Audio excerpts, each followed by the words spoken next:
At the heart of Sophocles' play, Oedipus the King is a prophecy, a prediction that foretells some very heartbreaking, dangerous, extreme circumstances for our hero, Oedipus. The tragedy comes when Oedipus and his family try to avoid or ignore the prophecy. For the Greeks, when a god makes a prophecy, going against that prophecy or trying to ignore it is always disastrous and leads to very tragic circumstances.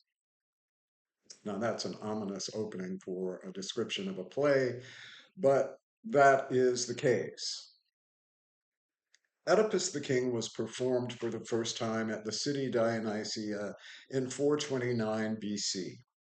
It was a part of a day-long performance of plays, ending with a satyr performance or a satyr play at the end of that day to break the heaviness, the intensity of the tragedies. The structure of a Greek tragedy is the same throughout. Play will open with a prologue, followed by an ode from the chorus, and then a series of episodes or scenes, each of which is followed by a choral ode. Oedipus the King has 5 episodes. Most Greek tragedies have between 3 and 5. Oedipus, as I said, has 5. In the prologue is when we receive the bulk of our exposition. You will see that in the film that I have shared with you of the 1986 BBC production of Oedipus the King, we see the citizens of the city of Thebes arriving at the palace of Oedipus. They are there to ask, beg for his help. They are suppliants. The city is under a plague that is destroying lives, crops, families. Everything is destined toward death. They have come to ask for his help. Oedipus tells them that he is aware of their suffering, and to try to alleviate it, bring an end to it, he has sent his brother in law Creon to the oracle at Delphi to find out what can be done. Within moments, Creon returns, bearing the news that there is a foul presence within the city of Thebes, and that is the cause of the plague. That foul presence is a person, a man, who is the murderer of the previous king. King Laius was the king before Oedipus came to the city of Thebes. One day he went out with a traveling party. He was in a chariot and he had attendants around him.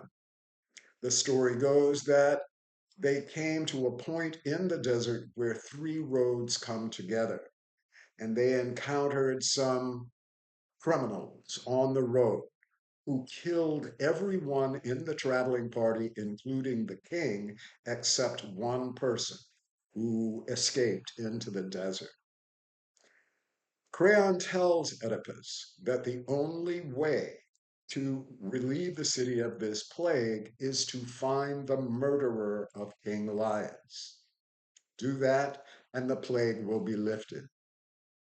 Oedipus hears this, agrees to it, and takes on the challenge of finding and removing this foul presence. This is the inciting incident. Oedipus's acceptance of this challenge and agreeing to put an end to this suffering by finding the murderer of King Laius. The prologue ends, the chorus appears, and delivers their first choral ode. What follows is the first episode. In the first episode, Oedipus demonstrates his power as king. One of the first things he says is, "You have listened to the gods, now listen to me." I will lead you through this. He makes several proclamations, some of them foreshadowing the events that are about to come. During this episode, we meet another character, the blind prophet Tiresias. His blindness gives him a great deal of wisdom and insight, and the fact that he has lived in Thebes for most of his life is one of the reasons that he is called upon to share his knowledge or any information that he could have that would help Oedipus in his search for this criminal. Unfortunately, Tiresias refuses to answer Oedipus. This makes Oedipus very angry. And at this point, we see Oedipus demonstrating one of his characteristics, and that is his very hot and volatile temper. When Oedipus becomes angry, he becomes irrational, he becomes violent. We see this. Tiresias even says to him, yes, get angry, scream, shout. That will not change the circumstances of your situation. What Tiresias reveals finally to Oedipus is that he is the man that he is looking for. He tells him quite plainly, you are the murderer of King Laius.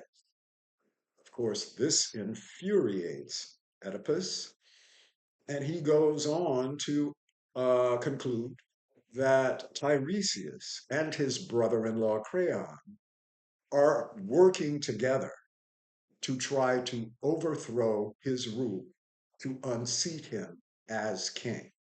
He makes these statements in front of everyone gathered there. Tiresias leaves. Within moments, within the second episode, Creon comes back with his protest, his anger. He meets Oedipus in front of the palace, and they have a large argument, during which Oedipus questions him and says that clearly you and Tiresias are working together to overthrow me. Otherwise, why would he have insisted that I was the murderer of King Laius? Saying this obviously puts everything out. Creon hears this and he begins to question Oedipus about the circumstances and the situation. Before you know it, we are introduced to another character, and that character is Jocasta, Oedipus's wife. She hears them quarreling outside of the palace and she comes out to break up the fight. Before he leaves, Creon declares in front of Oedipus, Jocasta, as well as the elders, the Greek chorus members, the elder citizens of Thebes, that if he had anything to do with the murder of the previous king, let him be damned for all eternity. This is a major, major thing. And Oedipus still does not accept it. He still doubts whether or not Creon had any involvement in this process that he has imagined. What happens next in this episode is that Oedipus tells a story of a prophecy. And he tells Jocasta that when he was a young adult man, his parents, Oedipus grew up in Corinth, raised by uh, Polybus and Merope, his parents. At a gathering one night that his parents were having, a man who had had too much to drink comes to Oedipus and tells him that his parents aren't really his parents, that his father is not his father. This upsets Oedipus. The next day, he confronts his parents. They tell him that's not true. You are our son. He is not satisfied, and he decides that he will go and visit the oracle at Delphi. And the oracle gives him some very disturbing news. That news is that you will murder your father and then have children with your mother. This news is devastating. He jumps in a chariot and leaves the city of Corinth as quickly as possible, traveling as fast as he can. He comes to a point in the desert where three roads meet. He encounters a traveling party. That leader of that chariot tries to run him off the road, which infuriates Oedipus. He jumps out of his carriage and proceeds to murder all of them except one, who escapes and goes into the desert. Oedipus shares this story with Jocasta. And the one detail that stands out for both of them is that the prophecy said that he alone would kill his father. But in the story that he tells, Oedipus encounters more than one person, robbers, not one individual. Robbers killed his father, not just one individual, not just him. They try to hold on to this as a way of saying, well, this prophecy is wrong. It's not going to come true. To make it even easier for Oedipus to believe, Jocasta shares her own experience. And that is that the oracle at Delphi also told her husband, who happened to be King Laius, that his son would grow up to murder him and have children with his wife.